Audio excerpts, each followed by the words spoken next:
They play a very vital role in transfer of technology from land to lab to land. And lab to land technology, there is always some loss, in terms of communication, dissemination. So at the end of the day, if you see the adoption of technology, it is very low. Now, how do you promote this? Because technology is not basically, communicating something to someone, and then you need to do a lot of hand holding, you need to train them, you need to demonstrate the utility of the technology, and then a lot of validation is required. So you have a whole lot of system like KVKs, Krishi Vigyan Kendras, ICR research centers, and then you have the skill development, capacity building programs for the farmers, for the entrepreneurs, for the agri startups. Now, how do these enterprises, whether it is an individual farmer or whether it is an entrepreneur, they need some support system from the government also. If they want to set up an enterprise, what kind of a support can the government of India provide? Or for that matter, what kind of a support can the state government provide? So that they want to set up a small enterprise which is to promote a particular technology. Like for example, let us discuss about micro irrigation technology, a drip irrigation technology or a sprinkler irrigation technology, basically intended to minimize the water usage, better water conservation. Especially today, water is a very big issue for us. There's a crisis everywhere. So how do you rationalize that?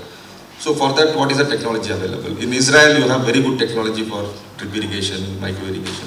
So can we promote that kind of a technology in our country at affordable rates for the farmers? So there must be somebody who is able to manufacture these equipments and sell them. If somebody wants to set up a unit for developing, sprinklers or developing drip irrigation equipment, he needs a lot of assistance. He also needs the technical know-how so that he is able to go educate farmers and convince them and motivate them to actually adopt this. So this is the second part of the objective of Agriculture Infrastructure Fund. The one part is minimize the post-harvest losses. The second part is how do you promote technology. Now I keep insisting, whenever I speak to the industry people, when I speak to farmers, when I speak to all the stakeholders, there are three important components or elements on which I always lay my emphasis on.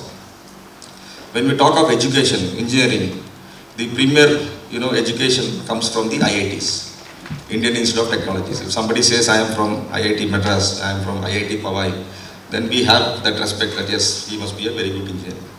Now I have also drawn inspiration from that IIT.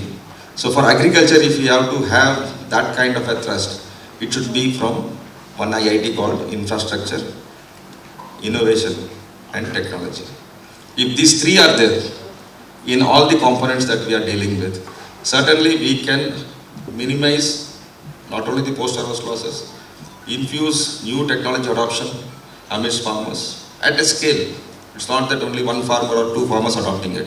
When I say at scale, entire Nagaland following a technology, or for that matter, entire Mizoram or entire Arunachal Pradesh following one successful technology, and all the farmers benefiting from it, so that economies of scale operates, and then all of them are able to realize higher incomes. At the end of the day, minimizing losses is for what? Is for enhancing your income levels. So let us look at how infrastructure helps. As I said, proper infrastructure will help to minimize your losses, add value to your product.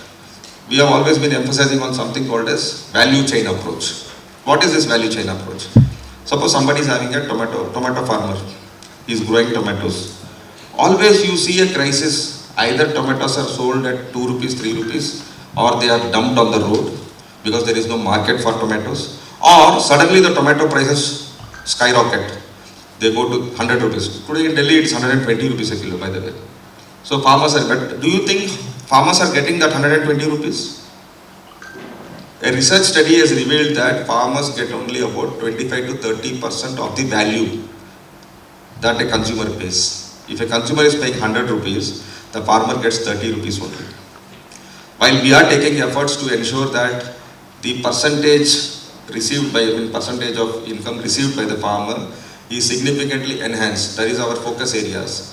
We also want to ensure that a farmer is able to take maximum quantity to the market. Today the market quantity that reaches, if he is producing 100 tons, it will go about 60 or 70. So there's always 30% loss, so doesn't go.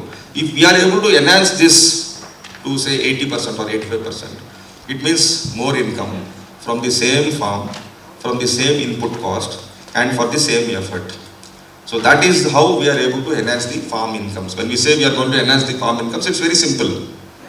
Either you try to reduce the cost of farming, which at times becomes a limitation because you can't cut too many costs. You want to use inputs like fertilizers, you want to use good seeds, you want to use good technology for production.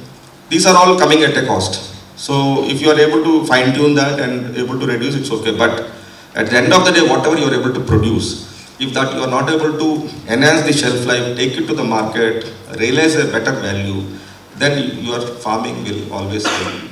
AIF is a national level scheme, center scheme launched in May 2020 under Atmanirbhar Bharat package to address the situation of huge post-harvest losses that India suffers from in grains and horticulture produce. Because due to these losses, we suffer a loss of rupees 1.5 lakh crore annually in India, which is equivalent to a GDP of small nation comparable even. To address this situation, the AIF was launched.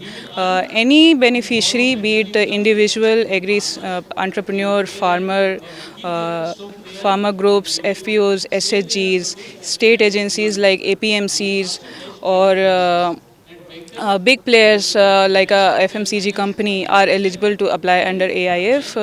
The detailed list of eligible activities is given on AIF portal under guidelines, but a tentative list I would like to iterate are storage facilities, warehouses, cold storages, primary processing centers, sorting grading units, pack houses, ripening chambers, and the peripheral farming activities like smart and precision agriculture if one wants to utilize AI in agriculture, remote sensing, farm advisory services through GIS, and farm harvest automation by purchasing high value machinery like combine harvester. You can avail benefits of AIF. So main features of AIF, why AIF is beneficial for you, AIF is a top-up scheme. Its main feature is convergence. If you are availing capital subsidy from any state or center scheme, then for the remaining amount you can avail benefits of AIF. So what AIF provides is credit guarantee for collateral-free loans for up to 2 crores and 3% of interest subvention, which already has a cap of 9%, which means the banks cannot charge you more than 9% of interest rate for loans up to 2 crores, and after 3% the maximum effective interest rate that comes out to be is only 6%. We are here due to that Nagaland has huge potential. We tentative allocation to Nagaland out of the 1 lakh rupee crore fund that AIF is 230 crore rupees, out of which only 4 crore have been utilized in past 3 years. So the opportunity is great.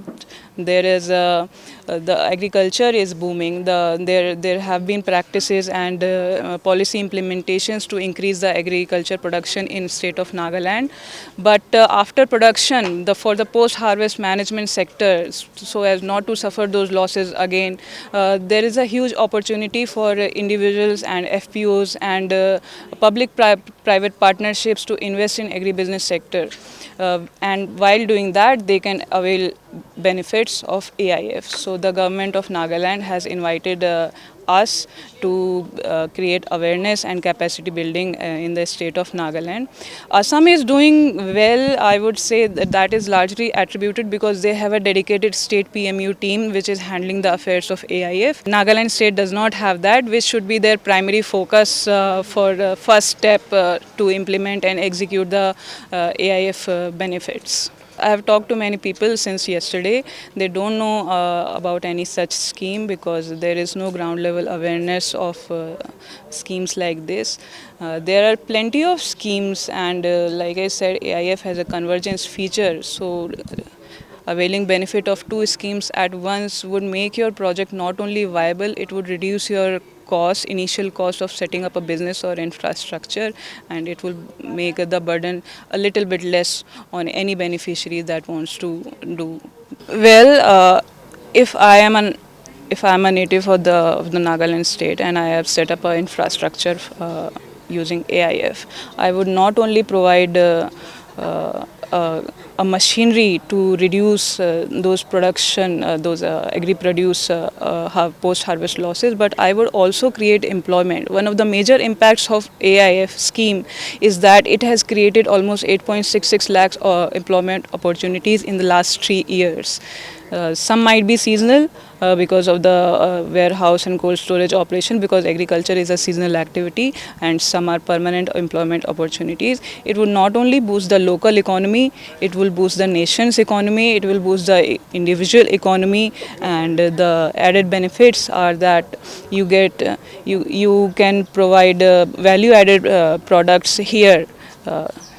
You can utilize those potatoes or the produce that is going to waste because of the lack in the supply chain and logistics facilities which are prominent in Nagaland, and you can reduce that gap, you can bridge that gap. I recently studied that Nagaland has a potential for and a gap for creating almost 66 million hectare cold storage gap. So this is a huge amount, and it is a huge requirement in the upcoming future, because as the population is rising, the production is rising, the incomes are rising, the demand to reduce these losses is great. We won't do anything with production if the losses remain the same, because net gain would be zero. So agribusiness sectors should focus on post-harvest management area in the agriculture landscape. It's not like government is providing you with cold storage. It's like government is providing you with the machinery to open and to establish that cold storage yourself, because a decent cold storage of 5,000 metric tons would cost around 5 crores rupees these days.